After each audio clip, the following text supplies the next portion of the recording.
This channel does not promote any violent, harmful, or illegal activities. All content provided by this channel is meant for an educational purpose only. RG Kar কাণ্ডে ফের আদালতে তিলোত্তমার মা বাবা কি কারণে তারা আবার আদালতের দ্বারস্থ হলেন জানতে সরাসরি কথা বলবো আমাদের প্রতিনিধি সুপ্রিয় আমাদের সঙ্গে রয়েছেন। সুপ্রিয়,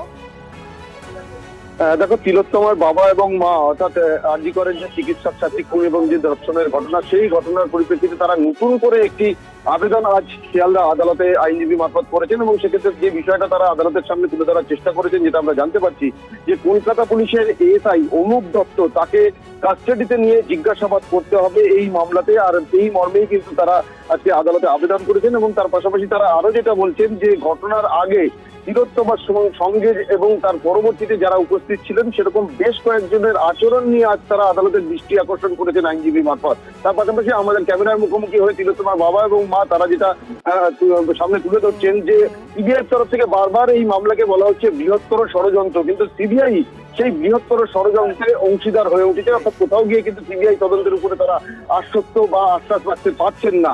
আর এই কলকাতা পুলিশের যে এসআই অনুপ দত্ত তাকে কাস্টাডিতে নিয়ে জিজ্ঞাসাবাদ করা এবং তার পাশাপাশি পলিগ্রাফ টেস্টের বিষয় নিয়েও কিন্তু তারা সন্দেহ প্রকাশ করছেন। এই সমস্ত বিষয়গুলোকে উল্লেখ করে কিন্তু তারা আজকে আদালতে শিয়ালদা আদালতে আবেদন করেছেন এবং নজর রাখো। অনুপ দত্ত যে পলিগ্রাফ টেস্টে ফেল করেছে তাকে কাস্টোডিয়াল ইন্টারোগেশন সিবিআই করেনি কেন?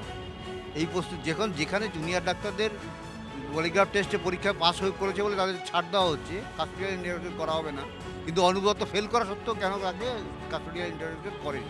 অনুপ দত্ত সংক্রান্ত তাকে কাস্টোডিয়াল ইন্টারোগেশনের জন্য আবেদন করা হয়েছে এবং লাস্ট সিন থিওরি যেটা সেটার জন্য বলা হয়েছে এবং সিবিআইও যে বৃহৎ ষড়যন্ত্রের সঙ্গে যুক্ত সেটা আদালতের সামনে আমরা তুলে ধরার চেষ্টা করি। পরীক্ষা দিতে যাওয়ার পথে দুর্ঘটনার কবলে 3 উচ্চ মাধ্যমিক পরীক্ষার্থী, 3 ছাত্রীর সাইকেলে ধাক্কা মারে মোটর বাইক। আরামবাগ কতুলপুর 2 নম্বর রাজ্য সড়কের বেঙ্গাইয়ে এই দুর্ঘটনা। গোঘাট হাই স্কুলে পরীক্ষা কেন্দ্রে যাওয়ার পথে এই দুর্ঘটনা ঘটে। পুলিশ উদ্ধার করে 3 জনকে হাসপাতালে নিয়ে যায়।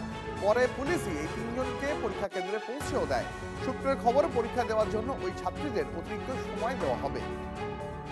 ঘটনা হচ্ছে ওরা সাইকেল আসছিল, এসে উঠেছে আর মোটরসাইকেল বাইকে এসে ধাক্কা মেরেছে। পুলিশ গোঘাট হাসপাতাল থেকে নিয়ে গেল, আমি নিয়ে উদ্ধার করে নিয়ে এলাম। ওদের সিভিল পুলিশ ছিল, ওরা তুলে নিয়ে এলো আমার গাড়ি করে, আমি আবার নিয়ে এলো। স্যার আবার এখান থেকে হাসপাতাল থেকে নিয়ে পরীক্ষা দিয়ে গেল। একটা সাইকেলে দুজন আসছিল আর হঠাৎ করে একজন বাইক সে সজোরে ধাক্কা মারতেই ওরা ছিটকে পড়ে যায়। একটু আহত হয়েছে, মাথায় একটু লেগেছে, ওই একজনের একটু বেশি লেগেছে, বাকি এদের একটু অল্প স্বল্প করে লেগেছে। ভূখণ্ডায় বাড়ি মেয়েটির বেঙ্গাই স্কুল থেকে আসছিল, ওরা কয়েকজন বন্ধু মিলে সাইকেলে করে আসার সময় বাইকে অ্যাক্সিডেন্ট করেছে, কেউ গিয়ে পড়ে যায়, পড়ে গিয়ে আমার মাথায় আঘাত লাগে এবং আরও সব বিভিন্ন জায়গায় চোট পেয়েছে, খুব মারাত্মক।